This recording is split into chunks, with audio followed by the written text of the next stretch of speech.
Guys, जैसा कि financial year 2024 के लिए यूनियन बजट प्रेजेंट किया जाने वाला है finance minister Mrs Nirmala Sitharaman ji के द्वारा 1 फरवरी 2024 थर्सडे को। जितने भी लोग मार्केट से जुड़े हुए हैं उनके लिए हर साल ही वैसे तो बजट डे इंपॉर्टेंट होता है, पर इस साल का बजट डे और भी थोड़ा सा स्पेशल होने वाला है और भी थोड़ा सा इंपॉर्टेंट होने वाला है, क्योंकि इस साल बजट के साथ साथ इलेक्शन भी है हमारे। बजट डे को लेकर मेरा कंप्लीट क्या माइंडसेट बन रहा है, क्या स्ट्रेटेजी बन रही है, किस तरह से मैं प्लान फॉर्म कर रहा हूं, वो सभी आपके साथ शेयर करने वाला हूं इस वीडियो में with complete logics and experience behind it. So स्वागत है आपका एक और इंपॉर्टेंट वीडियो में, जहां पे हम बजट और इलेक्शन के रिलेटेड काफी सारी बातें करने वाले हैं। स्पेशली अगर हमने मार्केट को अभी नया नया ज्वाइन करा है, हम बिगिनर हैं, तो ध्यान से हमें सारे साइकोलॉजिकल और टेक्निकल पॉइंट्स को समझना जरूरी हो जाता है कि किस तरह से बजट डे परफॉर्म करता है।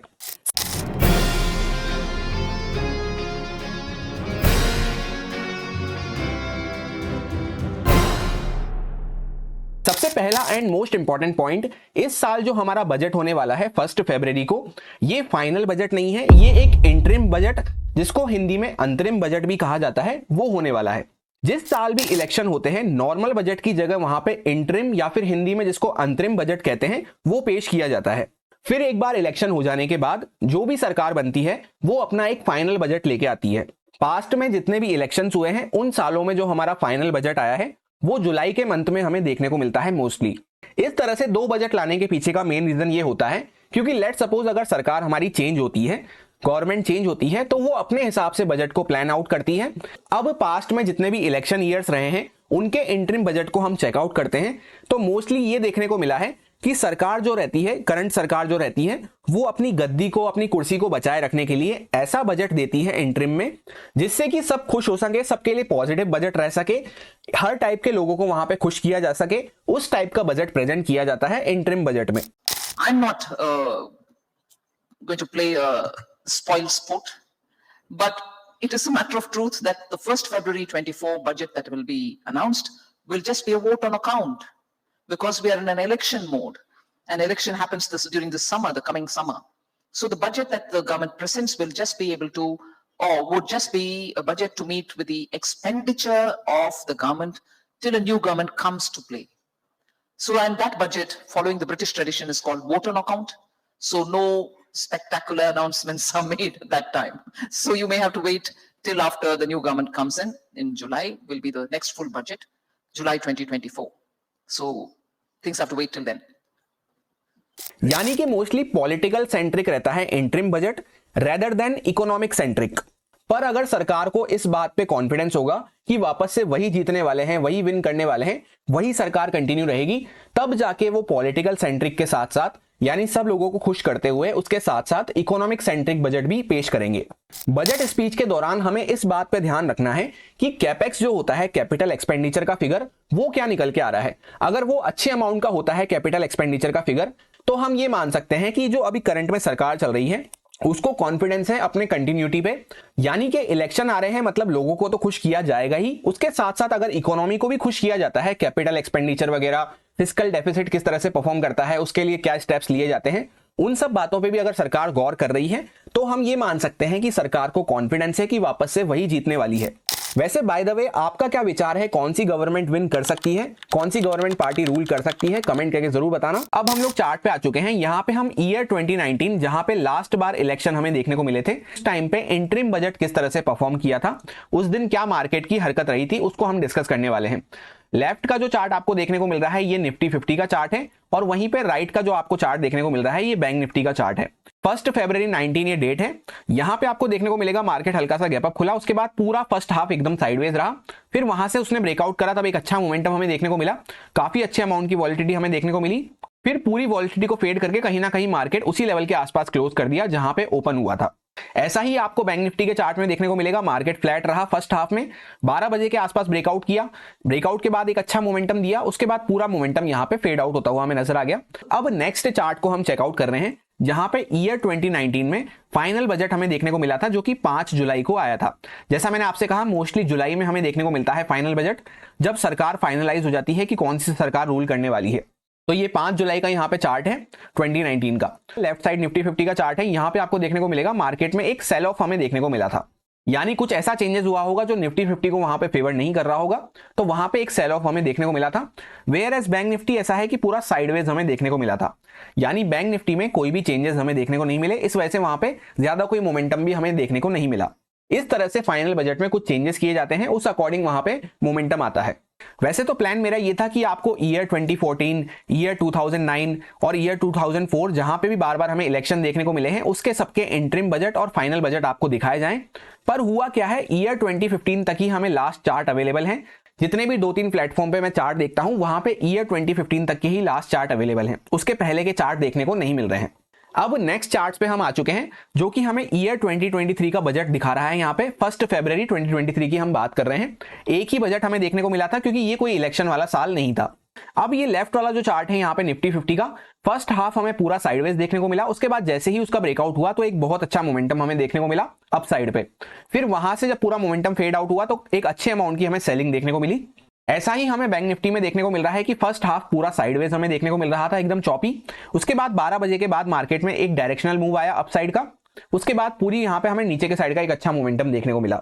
अब उसके पहले अगर हम लोग ईयर 2022 को चेकआउट करते हैं तो यहां पे भी सेम सिचुएशन है। निफ्टी 50 में आप देखेंगे फर्स्ट हाफ पूरा एकदम साइडवेज, 12 बजे के बाद एक अच्छा मोमेंटम आया, वापस से पूरा रिवर्स करके वहीं पे जहां पे ओपन हुआ था वहीं पे क्लोज कर दिया।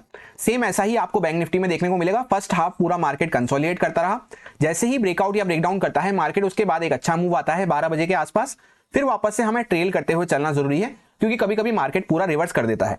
अब उससे एक साल पीछे हम चलते हैं ईयर 2021 के बजट पे, तो ये एक एक्सेप्शनल बजट वाला ईयर था जहां पे एक्सेप्शनल बजट हमें देखने को मिला था। काफी अच्छा बजट आया था। क्यों आया था उसका रीजन भी मैं आपको बताऊंगा, पहले आप यहां पे मोमेंटम को चेकआउट कर लीजिए।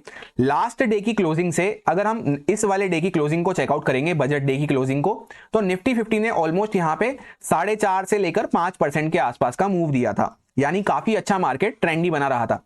और वहीं पे अगर हम बैंक निफ्टी को चेकआउट करते हैं तो लास्ट डे की क्लोजिंग से बजट डे की क्लोजिंग को हम चेकआउट कर रहे हैं तो पूरा यहां पे लगभग 8 से लेकर 8.5% के आसपास बैंक निफ्टी ने मूव किया था। अब इस फिगर को देख के आप ये बात समझ सकते हैं कि कितना एक्स्ट्रा ऑर्डिनरी वो दिन था।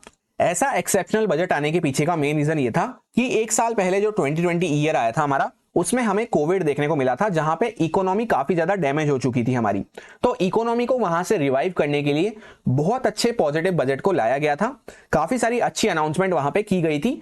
एक बार कमेंट करके जरूर बताना कि क्या आपने कभी ऐसा देखा है कि निफ्टी 5% पॉजिटिव हो या फिर बैंक निफ्टी 8% पॉजिटिव हो इस दिन के अलावा कहीं। मैंने पर्सनली तो मेरी लाइफ में पहली बार ऐसा देखा था, तो इसको मैं इसलिए नॉर्मल केस कंसीडर नहीं करता हूं। अब उसके एक साल पीछे हम आते हैं ईयर 2020 में, तो यहां पे भी एक एक्सेप्शनल दिन था क्योंकि 1 फरवरी 2020 को जो हमारा बजट डे होता है उस दिन हमारी हॉलीडे थी, सैटरडे था उस दिन, तो मार्केट की तो हॉलीडे थी, मार्केट बंद था। इस वजह से हमें क्या देखने को मिला, 3 तारीख को 3 फरवरी को जब मार्केट ओपन हुआ तो एक बड़ा सा हमें मैसिव यहां पे गैप डाउन देखने को मिला। उसके बाद पूरा दिन मार्केट कंसोलिडेट करता रहा, यानी जो भी बजट का मूव था वो प्राइस इन हो चुका था यहाँ पे गैप डाउन में।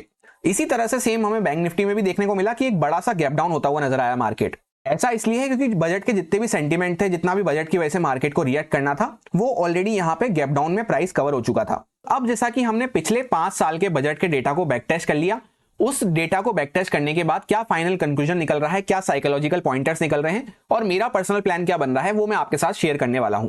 जैसा कि सबसे पहला एंड मोस्ट इंपॉर्टेंट पॉइंट तो यही हो जाता है कि बजट का जो फर्स्ट हाफ होता है वो नॉर्मल बजट के केस में हमें एकदम साइडवेज देखने को मिलता है। सिर्फ जैसा मैंने आपसे कहा ईयर 2021 और ईयर 2020 ये दो एक एक्सेप्शनल केस थे जहां पे एक में तो हमें गैप डाउन देखने को मिला था बड़ा सा और एक में एक्स्ट्रा ऑर्डिनरी मूव हमें देखने को मिला था। तो इन दोनों को मैं कभी भी कंसिडर नहीं करता हूं। उसके अलावा नॉर्मल बजट डे को अगर हम देखते हैं, नॉर्मल बजट डे की प्लानिंग करते हैं, तो फर्स्ट हाफ में मैं ट्रेड लेने में बिल्कुल भी इंटरेस्टेड नहीं रहता हूं। मैं मार्केट को देखना चालू करता हूं 11:30 बजे के बाद से। 11:30 बजे अगर हम आके मार्केट को एक्टिवली ट्रैक करना चालू करते हैं तो रफली अराउंड 11 PM के आसपास बजट स्पीच हमारी चालू होती है। तो 11:30 बजे के आसपास अगर हम मार्केट को ट्रैक करने लगते हैं तो हमारे लिए ज्यादा अच्छा हो जाता है, क्योंकि जनरली 12 बजे के बाद ही कोई अच्छा मूव हमें देखने को मिल पाता है। तो उस मूव को मैं इस तरह से प्लान करने वाला हूं कि जो भी रेंज बन रही होगी उसको रेंज को मैं मार्क कर लूंगा। वहां पे जैसे ही कुछ ब्रेकआउट या ब्रेकडाउन होता हुआ नजर आएगा वहां पे मैं एंट्री करने वाला हूं, छोटा सा उसी सेम कैंडल के ऊपर का स्टॉप लॉस डाल के या उसी सेम कैंडल का नीचे का स्टॉप लॉस डाल के। फिर जहां तक मार्केट जा रहा है मैं अच्छे से ट्रेल करते हुए चलूंगा अपनी पोजीशंस को। प्रॉफिट बुक करने की वहां पे मैं जल्दबाजी नहीं करने वाला, क्योंकि कभी कभी क्या होता है एक बड़े मूव हमें देखने को मिल जाते हैं, बड़ा प्रॉफिट कमाने का मौका मिल जाता है। तो प्रॉफिट जल्दी से मैं बुक नहीं करने वाला, पर मेरी क्वांटिटीज वहां पे 25 से 50% के आसपास रहेगी। क्यों रहेगी उसका रीजन भी मैं अभी आपको आगे शेयर करूंगा। और उसके साथ साथ हमें अच्छे से ट्रेल करते हुए चलना जरूरी है। ट्रेल तो इसलिए करना जरूरी है, जैसा मैंने आपको कहा, कभी कभी मार्केट अच्छा मूव देने के बाद पूरा रिवर्स कर देता है। अब बात करते हैं कि क्वांटिटी लो रखने को मैंने आपको क्यों कहा है, उसके पीछे का क्या लॉजिक है। तो सबसे पहला लॉजिक तो ये हो जाता है कि काफी ज्यादा वॉलेटाइल मार्केट हमें देखने को मिलता है, जहां पे P&L जो है हमारा बहुत तेजी से ऊपर और नीचे होता हुआ नजर आता है। तो अगर हमारी क्वांटिटी कम रहेगी तो हम अच्छे से लॉस और प्रॉफिट को वहां पे मैनेज कर सकते हैं। कम क्वांटिटी में भी इनफैक्ट हमें सेम लॉस और प्रॉफिट देखने को मिलते हैं।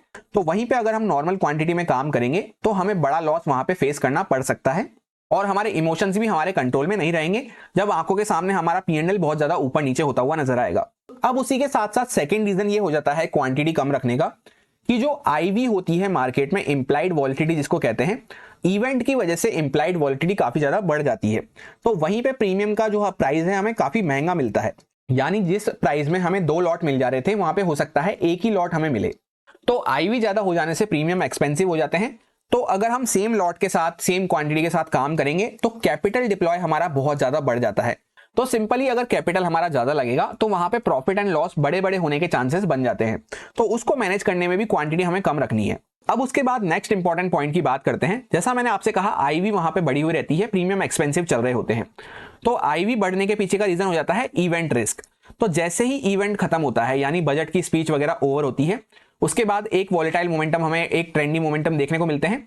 जैसे ही वो ट्रेंडी मोमेंटम खत्म होते हैं, एग्जैक्ट टाइम की अगर मैं बात करूं तो 1:30 PM के आसपास से लेकर लगभग 1:30 से 2 PM के आसपास से लेकर प्रीमियम में बहुत ज्यादा ड्रास्टिकली हमें डाउन मूव देखने को मिलता है। प्रीमियम गलते हुए नजर आते हैं, क्योंकि आईवी बढ़ने की वजह से प्रीमियम बढ़े हुए थे। आईवी गिरना चालू होगी, इवेंट रिस्क जैसे ही खत्म होगी, तो वहां पे प्रीमियम भी हमें गिरते हुए नजर आएंगे। तो मैं पर्सनली ये करने वाला हूं कि 12 बजे के आसपास अगर मैं कोई ट्रेड प्लान कर रहा हूं तो मेरी कोशिश ये रहेगी कि 1 बजे से पहले पहले मैं उसको स्क्वायर ऑफ कर दूं। इस 1 घंटे के आसपास मैं ट्रेड लेने वाला हूं, उसमें जो भी मेरे को प्रॉफिट होता है, लॉस होता है, मैं उसको स्क्वायर ऑफ करना पसंद करूंगा। या फिर अच्छे से ट्रेल करते हुए ट्रेलिंग स्टॉप लॉस भी मेरा हिट हो जाता है तो मैं वो लेना पसंद करूंगा। जैसा कि मैं एक ऑप्शन बायर हूं, अगर आप भी एक ऑप्शन बायर हैं तो इस बात का खास ध्यान रखना कि 1-1:30 बजे के बाद अगर आप कोई ट्रेड ले रहे हैं तो वहां पे अगर आपके फेवर में मूव आता है तब भी उतना तेजी से प्रीमियम नहीं बढ़ेंगे। वहीं पे अगर गलती से अगेंस्ट में मूव आता है या मार्केट थोड़ा सा इस तरह से रुकने का ट्राई करता है तो बहुत तेजी से आपके प्रीमियम गलते हुए नजर आएंगे। और दूसरी तरफ अगर आप ऑप्शन सेलर हैं तो जो ये 12 बजे से लेकर 1 बजे का मूव आता है, इसमें आपको हाथ नहीं डालना है। कोशिश ये करनी है कि आप पहले यहाँ पे कॉल सेलिंग, पुट सेलिंग करके प्रीमियम खा सकते हैं। उसके बाद 1-1:30 बजे, 2 बजे के बाद आप वहां पे थोड़े प्रीमियम खा सकते हैं। जब ड्रास्टिकली हमें आईवी गिरती हुई नजर आएगी तो वहां पे प्रीमियम भी गिरते हुए नजर आएंगे। तो उस टाइम पे आप ऑप्शन सेलिंग का बेनिफिट उठा सकते हैं। लगभग 11:30 से 1:30 बजे का टाइम हम मान सकते हैं। उसमें अगर आप ऑप्शन सेलिंग करते हैं तो आपको बहुत ज्यादा लॉस होने के चांसेस बन जाते हैं। अब next and most important point ये हो जाता है कि बजट डे पे मैक्सिमम लोग ये सोचते हैं कि एक मोटा प्रॉफिट करने का, बड़ा प्रॉफिट करने का मौका मिलेगा। नो डाउट मौका मिलता भी है, पर उसी के साथ साथ हमारी रिस्क जो है वो भी उतनी ही ज्यादा बढ़ चुकी होती है। स्टॉक मार्केट का एक सिंपल सा फंडा है कि जहां पे आपको प्रॉफिट करने का एक बड़ा मौका मिल रहा है, बड़ा प्रॉफिट कमाने का मौका मिल रहा है, तो उसी के साथ साथ आपकी रिस्क भी उतनी ही ज्यादा वहां पे बढ़ती हुई जाती है। जहां पे कम प्रॉफिट मिल रहा है तो वहां पर रिस्क भी उतनी ही कम होती हुई जाती है। तो सिर्फ अगर हम प्रॉफिट पे फोकस रखते हैं और रिस्क को मैनेज करते हुए नहीं चलते हैं तो हमारे ट्रैप होने के चांसेस बहुत ज्यादा बढ़ जाते हैं। एक सिंपल सा क्वेश्चन मैं आप लोगों से पूछता हूं कि बजट डे पे हर कोई बड़ा प्रॉफिट कमाना चाहता है और बड़ा प्रॉफिट करने का मौका मिलता भी है। वो बड़ा प्रॉफिट आता कहां से है? क्योंकि जो 95% लोग हैं, 90% लोग हैं, वो वहां पे बड़ा लॉस करते हैं उस दिन पे। तो जो लोग वहां पे लॉस करते हैं वो बड़ा लॉस करते हैं, और जो प्रॉफिट बनाते हैं उनको बड़ा प्रॉफिट कमाने का मौका मिलता है। क्योंकि एट दी एंड जो लोग वहां पे लॉस कर रहे हैं वो बड़ा लॉस करते हैं, तो उन्हीं का पैसा ट्रांसफर होकर जो प्रॉफिट कर रहे हैं उनको बड़ा प्रॉफिट कमाने का मौका मिलता है। तो बड़े लॉस का हमें पार्ट नहीं बनना है। सही टाइम पे हमें अपनी पोजीशन को कट डाउन करना आना चाहिए। अगर गलती से भी कोई ट्रेड हमारे अगेंस्ट में चल रही है और उसको हमने होप ट्रेडिंग करते हुए होल्ड कर लिया, तो हमें सबसे पहले तो प्रीमियम भी हमारा गलना चालू हो सकते हैं, और हमें ये नहीं पता कि वो ट्रेड हमारे फेवर में आएगी भी या फिर नहीं आएगी, या फिर कितना दूर जाने के बाद आएगी, यानी कितना हमें लॉस दिखाने के बाद आएगी। तो लॉस में वहां पे कोई भी ट्रेड को होल्ड नहीं करना है, तुरंत कट डाउन करके निकलना है। क्योंकि आप अगर सोचेंगे कि थोड़ा सा लॉस मुझे देखने को मिल रहा है, कोई बात नहीं, होल्ड कर लेता हूं, क्या पता प्रॉफिट में आ जाऊं, तो वो लॉस हो सकता है काफी ज्यादा आपका बढ़ जाए। तो सिंपली इस पॉइंट का कंक्लूजन ये है कि बड़ा प्रॉफिट कमाने की चाह में हमें बड़ा लॉस नहीं लेना है। भले ही बड़ा प्रॉफिट बने ना बने, अगले दिन फिर मार्केट ओपन होगा, अगली बार फिर बजट आएगा, पर कैपिटल पे हमें बड़ा डेंट नहीं लेना है। एंड मोस्ट इंपॉर्टेंट थिंग, उस दिन कोई भी प्राइस एक्शन, कोई भी लेवल्स वगैरह आपके कुछ भी काम नहीं आएंगे। सिर्फ और सिर्फ वहां पे न्यूज बेस्ड सेंटिमेंट चलते हैं। मार्केट में स्पीच चलती रहेगी 11 बजे के आसपास। जैसे ही कोई पॉजिटिव न्यूज की स्पीच चालू होगी, मार्केट ऊपर निकलना चालू करेगा। कोई नेगेटिव न्यूज की स्पीच आएगी, मार्केट नीचे निकलना चालू करेगा। तो इस तरह से वहां पे न्यूज बेस्ड सेंटिमेंट्स आपको देखने को मिलेंगे। तो आप ये सोचेंगे कि मार्केट यहां से सपोर्ट ले लेगा, यहां से सपोर्ट ले लेगा, या यहां से रेजिस्टेंस ले लेगा, यहां से रेजिस्टेंस ले लेगा, ऐसा कुछ भी नहीं होने वाला है। वहां पे सिंपली आपको ये देखना आना चाहिए कि अगर मार्केट ब्रेकआउट कर रहा है 12 बजे के आसपास, उसी साइड पे बैठ जाओ, छोटा सा स्टॉप लॉस डाल दो कैंडल के नीचे और अच्छे से ट्रेल करते हुए चलो। कुल मिला के उस दिन प्राइस एक्शन के भरोसे नहीं बैठना है, न्यूज बेस्ड सेंटिमेंट वहां पे चलेंगे। अब उसके बाद next and most important point, सिर्फ मैक्सिमम 1 या फिर 2 ट्रेड मैं उस दिन प्लान करने वाला हूं। किस तरह से करने वाला हूं उसको समझना जरूरी हो जाता है। जैसे मान लेते हैं कि मेरा कोई स्टॉप लॉस हिट हुआ, या फिर ट्रेलिंग स्टॉप लॉस हिट हुआ, या फिर मैंने एग्जिट किया वहां से। एग्जिट किसमें किया? प्रॉफिट बुक करके वहां पे एग्जिट किया। अगर ये दोनों केस मेरे साथ हुए हैं, यानी मैं कहीं ना कहीं ग्रीन में क्लोज हुआ हूं, ट्रेल करा है मैंने या फिर एग्जिट करा है प्रॉफिट, तो मैं कहीं ना कहीं ग्रीन में क्लोज हुआ हूं। तो एक ट्रेड में अगर मेरा ट्रेलिंग हिट हो जाता है या फिर मैंने एग्जिट करा है प्रॉफिट में, उसके बाद मैं ज्यादा सेकंड ट्रेड ले लूंगा। सेकंड ट्रेड में भी अगर मैं किसी रीजन से एग्जिट हो जाता हूं, चाहे वहां पे स्टॉप लॉस हो रहा हो, ट्रेलिंग हो रहा हो, या प्रॉफिट में एग्जिट कर रहा हूं, उसके बाद मेरे को पीसी वहां पे बंद कर देना है, लैपटॉप बंद कर देना है, जो भी हमारा ट्रेडिंग टर्मिनल है उसको बंद कर देना है। दिन भर फिर देखना भी नहीं है मार्केट में क्या हो रहा है क्या नहीं हो रहा है। ऐसा इसलिए है क्योंकि हर 5 मिनट में आपको लगेगा कि यहां से मार्केट ऊपर भग जाएगा, यहां से मार्केट नीचे भग जाएगा। इस तरह की सिंगल कैंडल में हमें वॉलिटिलिटी वहां पे देखने को मिलती है। हर कैंडल आपको अट्रैक्ट करने वाली है वहां पे। तो डिसिप्लिन के साथ अगर काम करोगे तो ठीक है, वरना बड़ा लॉस करने को मिल सकता है। और ये जो ऊपर वाला केस था, पहली ट्रेड में अगर मान लेते हैं हमारा स्टॉप लॉस हिट हो गया, तो स्टॉप लॉस अगर छोटा मोटा हिट हुआ है, हमारी लॉस की लिमिट एक्सीड नहीं हुई है, तब तो फिर वहां पे हम सेकंड ट्रेड लेंगे। अदरवाइज पहले ही स्टॉप लॉस में हमारी लॉस की लिमिट एक्सीड हो चुकी है। जो भी एक XYZ अमाउंट का हम लॉस सोच के आए थे उस दिन के लिए, उतना लॉस हमने वहां पे ले लिया है। तो फिर हमें सेकंड ट्रेड पे भी नहीं जाना है, सिर्फ पहली ट्रेड के बाद ही मार्केट को बंद कर देना है, दिन भर देखना भी नहीं है। अब नेक्स्ट इंपॉर्टेंट पॉइंट ये निकल के आता है कि सोशल मीडियाज पे, यूट्यूब, ट्विटर वगैरह पे काफी लोग आपको ये सजेस्ट करने वाले हैं कि कॉल भी बाय करके बैठ जाओ, पुट भी बाय करके बैठ जाओ। जिससे क्या होगा, एक अगर बाई चांस हमारा जीरो हो भी जाता है तो दूसरा हमारा हीरो हो जाएगा वहां पे, उसमें मल्टीफोल्ड रिटर्न हमें देखने को मिल जाएंगे, 3 गुना, 4 गुना, 5 गुना हो जाएगा। पर ये जो स्ट्रेटेजी होती है, मैं बिल्कुल भी इसको यूज में नहीं लेता हूं। बाकी लोग इसको इसलिए यूज में लेते हैं क्योंकि जैसा मैंने आपको दिखाया, ईयर 2020 और ईयर 2021 ये दोनों एक एक्सेप्शनल ईयर थे। तो इनमें जो लोग आए हैं उन्होंने क्या देखा है कि मार्केट एक बहुत बड़े पॉइंट का मूव देता है। जैसे कि ईयर 2020 में मार्केट बहुत बड़ा गैप डाउन खुला था, तो उसमें क्या हुआ, पुट हमारा काफी ज्यादा बढ़ गया होगा और कॉल हमारा ऑलमोस्ट जीरो के आसपास आ गया होगा। तो लोगों ने ये देख लिया। उसके बाद 2021 में क्या हुआ, कॉल हमारा बहुत ज्यादा अच्छा चल गया क्योंकि 8% के आसपास बैंक निफ्टी बढ़ता हुआ नजर आया था, जैसा मैंने आपको दिखा दिया चार्ट पे। तो कॉल हमारा वहां पे हीरो हो गया होगा और पुट वहीं पे जीरो हो गया होगा। तो ये दोनों साल देखे लोगों ने, तो इसी टाइम पे मोस्टली ट्रेडर्स ज्वाइन करे हैं। तो उनको क्या लगता है, हर साल अगर इस स्ट्रेटजी को यूज में ले लो तो वहां पे काम हो जाएगा। पर जैसा कि अगर आपने चार्ट्स को ध्यान से देखा होगा तो ईयर 2019, ईयर 2022 और 23, इन तीनों सालों में क्या हुआ, मार्केट पूरा साइडवेज रहा, एक साइड पे मोमेंटम दिया, वापस से फेड आउट करके वहीं पे कहीं पे क्लोज कर दिया जहां पे ओपन हुआ था। तो ना तो हमें कॉल साइड पे प्रॉफिट मिल पाया, ना हमें पुट साइड पे प्रॉफिट मिल पाया, क्योंकि जैसे ही एक साइड पे प्रॉफिट मिलने लगा होगा उसी टाइम पे मार्केट पूरा रिवर्स कर दिया। और उसी के साथ साथ जो IV बढ़ी हुई रहती है वो बहुत तेजी से वहां पे क्रैश होती हुई नजर आती है, जिस वजह से हो सकता है आपको कॉल साइड में भी लॉस मिल जाए और पुट साइड में भी आपको लॉस मिल जाए। अब last and most important point ये हो जाता है कि सपोज करते हैं हम एक नए ट्रेडर हैं, अभी हमने मार्केट को ज्वाइन करा है, अभी हमने मार्केट को सीखना चालू किया है। ईयर 2023 में जो बजट आया उस तक का भी हमें एक्सपीरियंस नहीं है, उसको देखा भी नहीं हमने कैसा हुआ था। तो फिर वहां पे मैं आपको पर्सनली यही सजेस्ट करूंगा कि आपको कोई भी ट्रेड नहीं लेनी है, ट्रेड को आप सिंपली अवॉइड कर सकते हैं। इस बार आप बजट को सिर्फ एक्सपीरियंस कीजिए, क्योंकि एक तो पहले ही स्पेशल बजट है, इलेक्शन का ईयर है, स्पेशल बजट है, तो वहां पे सिर्फ आपको अवॉइड करके वहां पे देखना चाहिए, वेट एंड वॉच करना चाहिए। ये ऐसा दिन होता है जहां पे जो एक्सपीरियंस ट्रेडर है वो भी काफी बड़ा बड़ा लॉस कर बैठते हैं। जैसा मैंने आपको एक पॉइंट में एक्सप्लेन करा, जब सारे लोग बड़ा लॉस करते हैं तभी जो लोग प्रॉफिट करते हैं वो बड़ा प्रॉफिट करते हैं। ये ऐसा दिन हो जाता है। मैं खुद भी पर्सनली वहां पे बहुत लाइट क्वांटिटी के साथ काम करने वाला हूं।